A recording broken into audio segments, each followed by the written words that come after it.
Masters నమస్కారం. Savitri consciousness, Aravinda consciousness. Let us meditate on the most auspicious form of Savitri, on the light of the Supreme, which shall illumine us with the truth.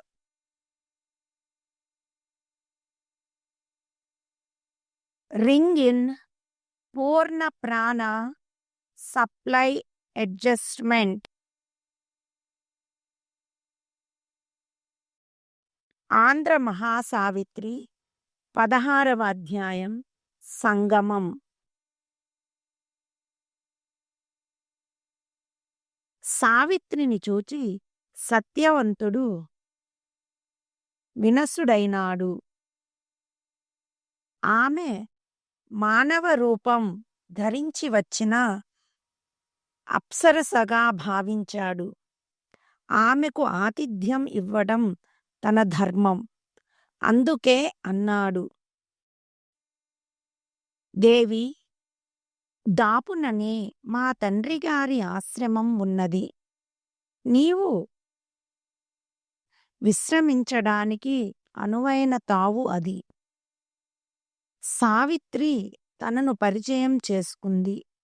నేను మద్ర రాజకుమారిని. నా పేరు సావిత్రి.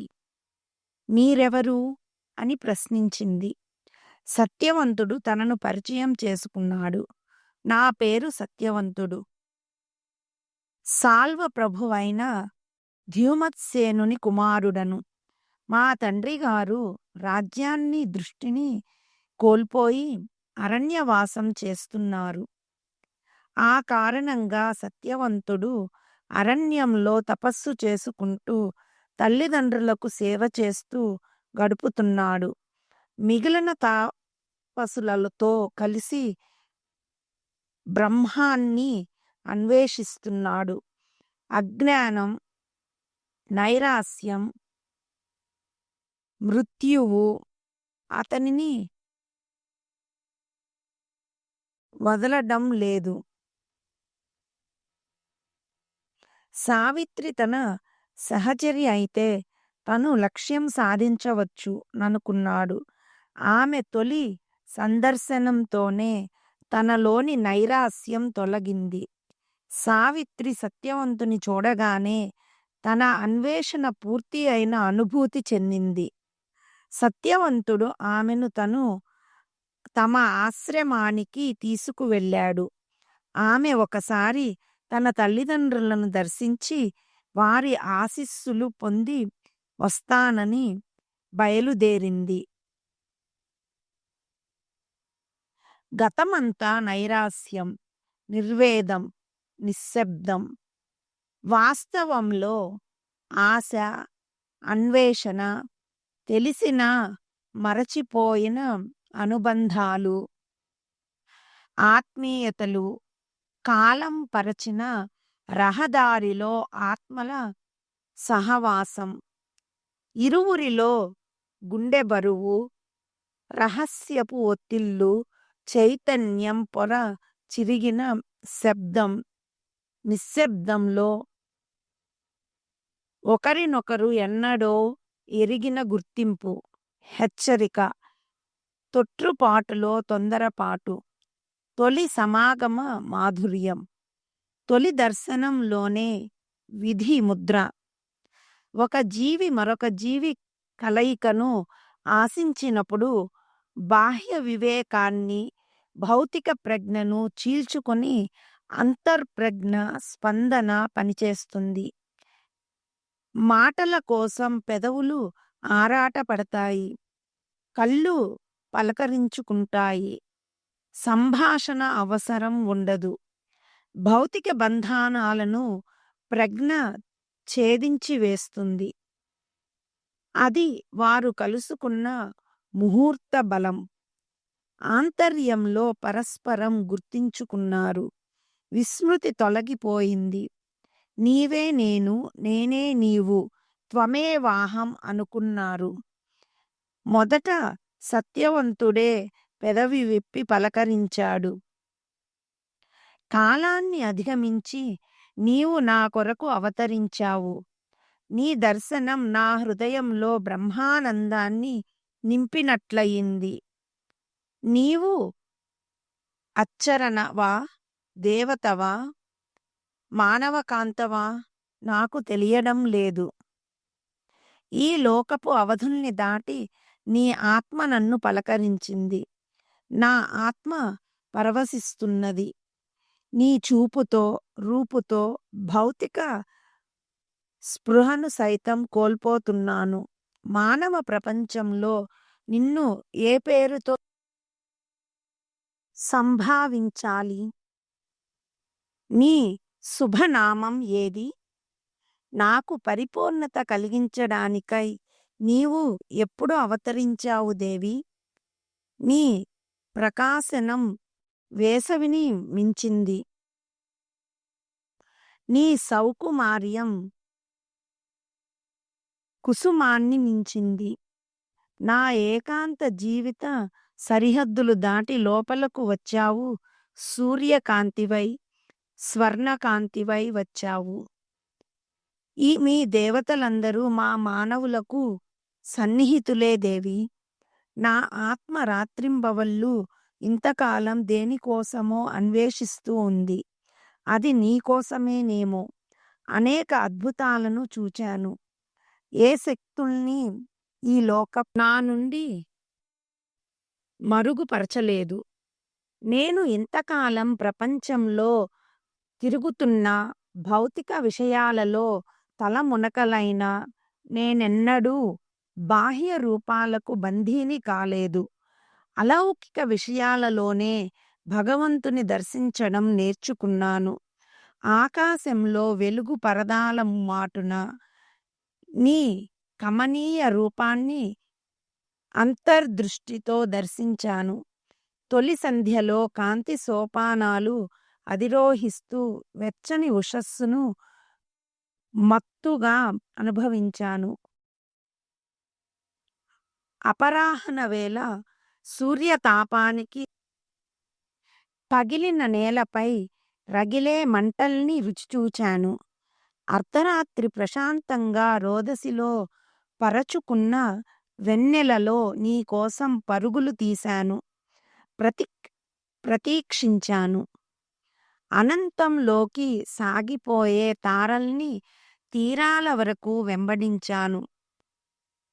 రేబవళ్ళు తమ రహస్యాన్ని నాకు వింగడించి చూపాయి. రోదసీ తీరాల నుండి అవని రహస్యాలు నాకు అందాయి. ఆనంద లహరులు, జ్వాలా తోరణాలు నాకు అవగతాలు. గాలి పడవలపై వచ్చే సహజ సంగీతాలు విన్నాను. అవి గంధర్వ గానాల హరులై నా చెవులకు సోకాయి.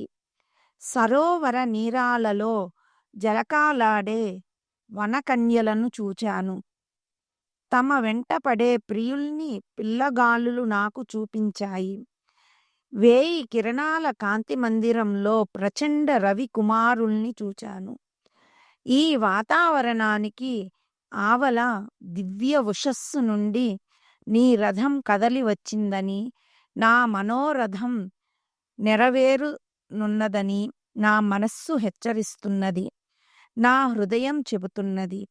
నీ సౌందర్యం స్వర్గలోకానికి చెందినదే అయినా నీ అధరాల మాధుర్యం చవి చూడాలని నా మనస్సు వేగిరపడుతున్నది. మానవాతీతమైన రసస్పందన ఏదో నాలో కలుగుతున్నది. నీ రూపదర్శనంతో నా హృదయం స్పందించింది. నాది మానవ స్వభావం. ప్రాపంచికమైన మమతలు, బంధాలు నిన్ను అలరిస్తాయని నాకనిపిస్తున్నది. ఈ ప్రపంచంలో జన్మించినప్పుడు సుఖంగా జీవించాలి. నీ సువర్ణ సుందర శరీరం ఆనంద నిలయం కావాలి. నీ ఆకర్షణ అనుభవం మాధుర్యాలను అందించాలి. అలసటలో దివ్య పారవస్యం అనుభవం కావాలి. దేవి, నీ అన్వేషణ ముగించి నన్ను అనుగ్రహించు. ఈ దవులనే నా పితృదేవుల ఆశ్రమం ఉంది.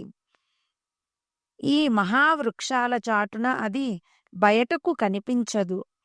అక్కడ వేదగానంలో సుస్వర సంగీతం వినిపిస్తుంది. కొమ్మలు రెమ్మలు సంగీత మాధుర్యానికి పరవశిస్తాయి. సుఖ జీవనంలోకి నన్ను నడిపించు దేవి. ఇక్కడ ఆశ్రమ జీవితం పరమ ప్రశాంతం, నిరాడంబరం. ఈ ప్రపంచంలో అతి విలువైనది యోగాశ్రమ జీవితమే. మా ఆశ్రమాలపై వీచే పిల్ల తెమ్మెరలు పరలోక ప్రశాంతిని జ్ఞప్తికి తెస్తాయి. ఆకాశం కాషాయ వర్ణంలో పరలోక రహస్యాలను తెలుపుతుంది. జలాశయాలలో అంతరంగ ప్రశాంతి. నలుదిశలా విస్తరించిన మహారణ్యం.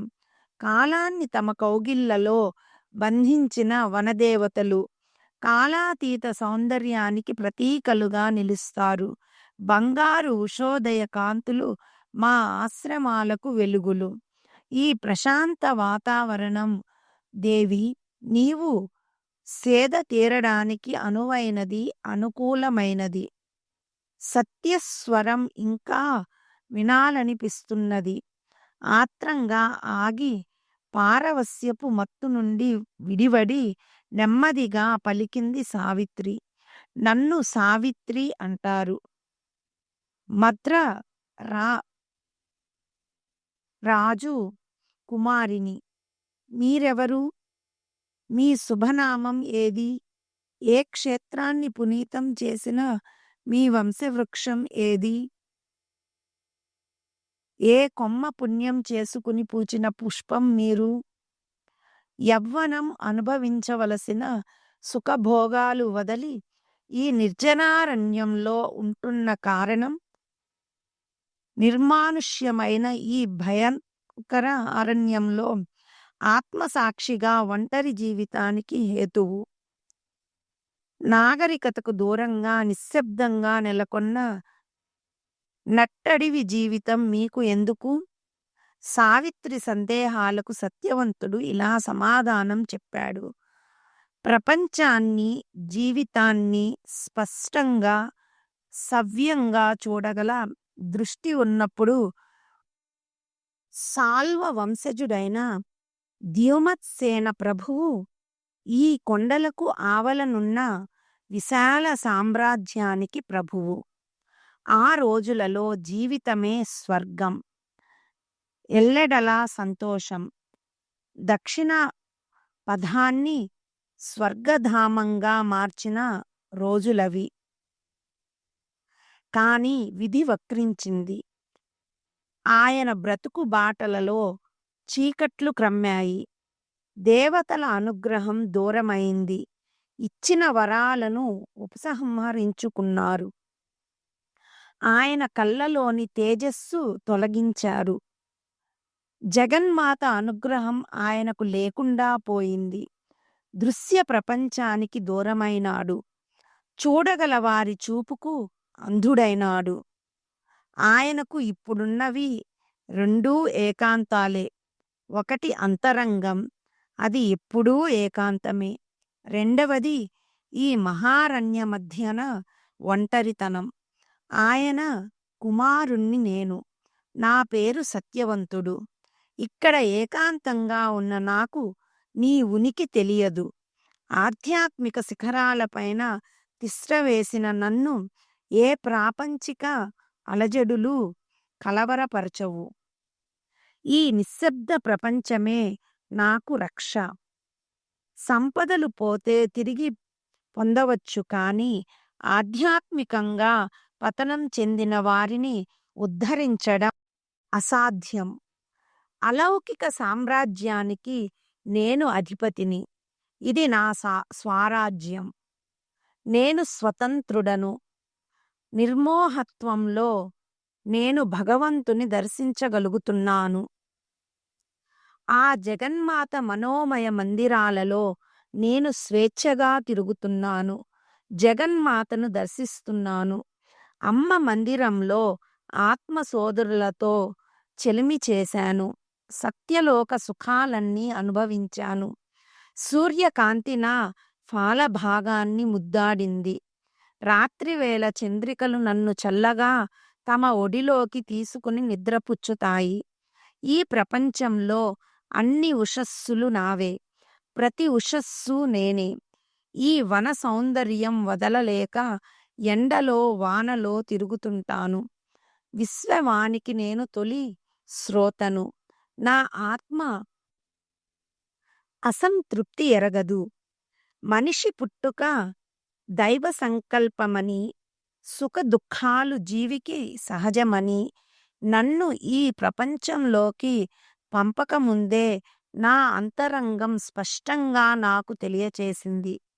నా మేధకు పూర్వ ప్రజ్ఞ కొంత కొంత తెలుసు. తొలుత భౌతిక తత్వం నా ఆత్మను ఆవహించినప్పుడు నా దివ్యత్వం తరిగిపోసాగింది. ఏదో జడత్వం నన్ను ఆవహించి నా చైతన్యాన్ని నిద్రపుచ్చింది. ఈ ప్రపంచం విస్తృతంగా వికృతంగా కనిపించింది. నా ఆత్మ ప్రపంచం నా లోపలికి పోయి పోయి అంతర్లోకంగా మారిపోయింది. ఆ లోకం ఇప్పుడు అంతర్దృష్టికి ప్రజ్ఞకు మాత్రం అందుతుంది. బాల్యంలోనే నా దృక్పథం ప్రవర్తన మారిపోయాయి. కన్నులు చూడగలిగిన అందాలను నా మనోనేత్రం మరో కొత్త కోణం నుండి చూచేది. ఆ రూపాలు నా ఆత్మను అలరించేవి, వశపరుచుకునేవి. బాల్యంలోనే ఒక అజ్ఞాత శక్తి నా చేయి పట్టి నడిపించింది.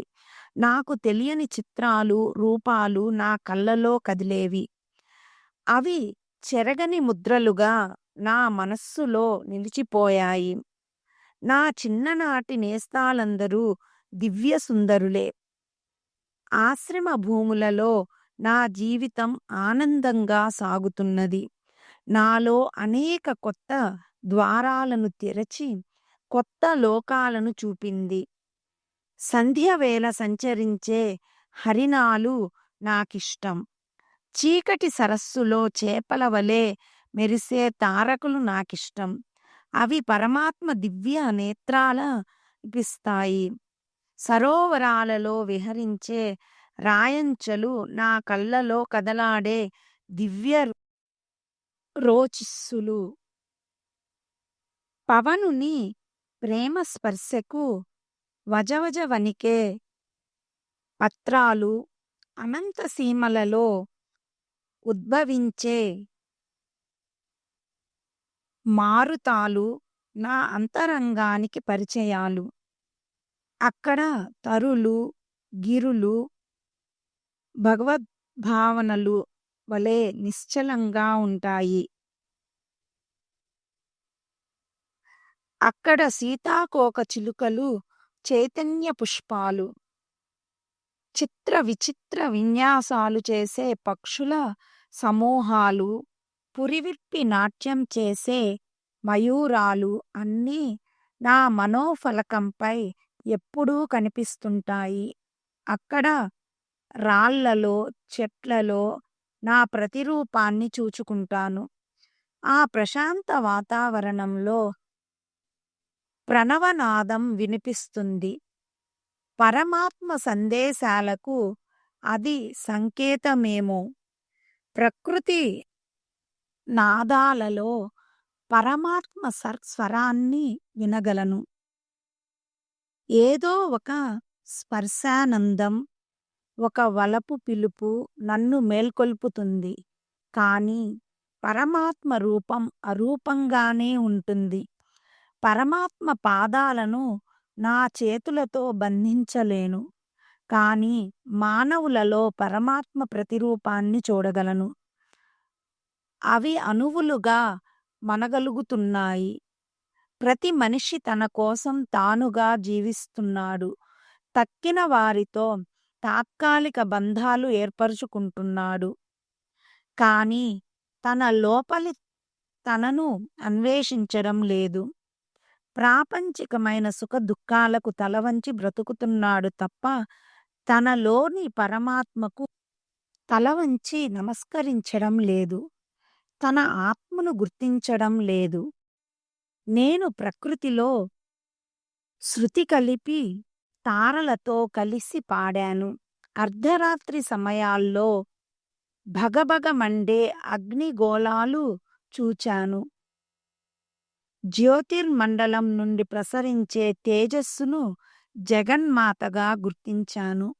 అరణ్యాలలో మహర్షులతో కలిసి తపస్సు చేశాను. మహా చైతన్యం నాలోకి ప్రవహించి వచ్చి నన్ను జాగృతపరచింది. ఇప్పుడు అందరిలోనూ పరమాత్మను దర్శించగలుగుతున్నాను. అతీంద్రియ ప్రజ్ఞ నాలో ఉంది. భౌతిక తత్వంలో పరమాత్మ మేల్కొనడు. ఆత్మ అనస్వరంగా ఉండి భౌతిక శరీరం నశిస్తుంది. శరీరం కృశించి నశించి మృత్యువుకు తలవంచి మృత్యువు వెంటపడి పోతుంది. దానికి అజ్ఞానం ఆధారం, శూన్యం దాని అవధి. దేవి, నీ రాకతో ఈ వ్యవస్థ మారుతుందని నా నమ్మకం. నీ రూపం వెనుక జగన్మాత ప్రజ్ఞను దర్శించగలుగుతున్నాను. నీ మాటలలో దివ్యవాణి వినిపిస్తున్నది. నా భౌతిక అజ్ఞానం తొలగిపోవాలి. ఆత్మవలే నేను, నా శరీరం స్వతంత్రం కావాలి. స్వతంత్రమైన ఆత్మ అజ్ఞానాన్ని, మృత్యువును జయిస్తుంది. సావిత్రి సత్యవంతునికి సుస్వరంతో సమాధానం పలికింది.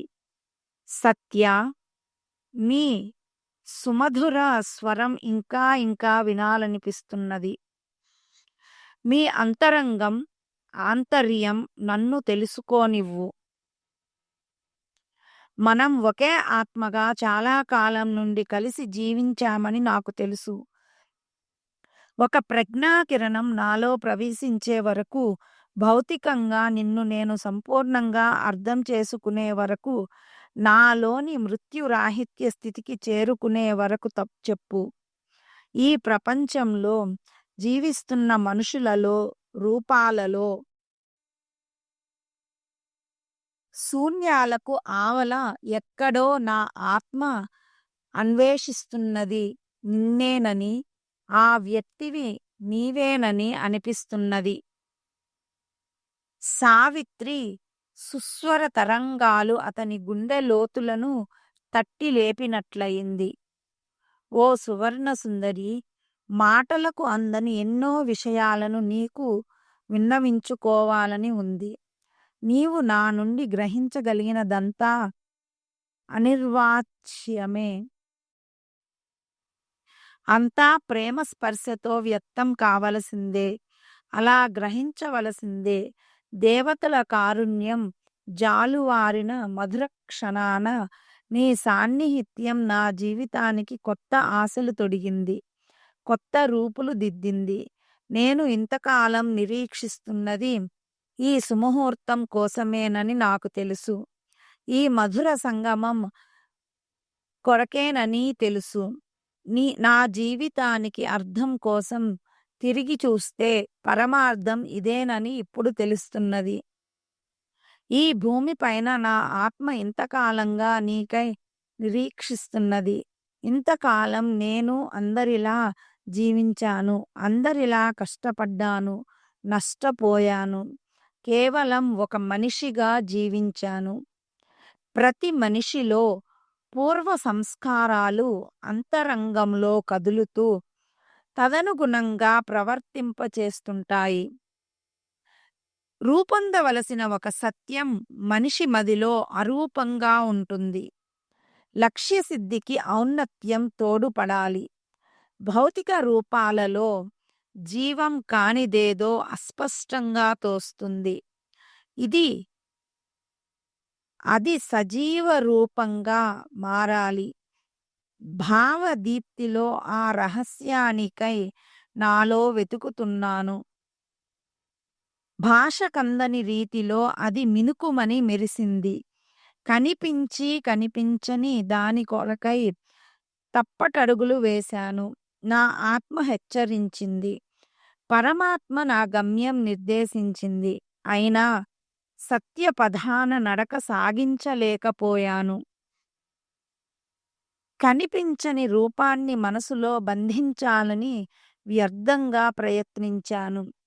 మానవ సహజమైన మేధతో దానికి నియమాలు ఏర్పరిచాను. ఈ అధ్యాయం కొనసాగింపు నెక్స్ట్ వీడియోలో. మాస్టర్ నమస్కారం.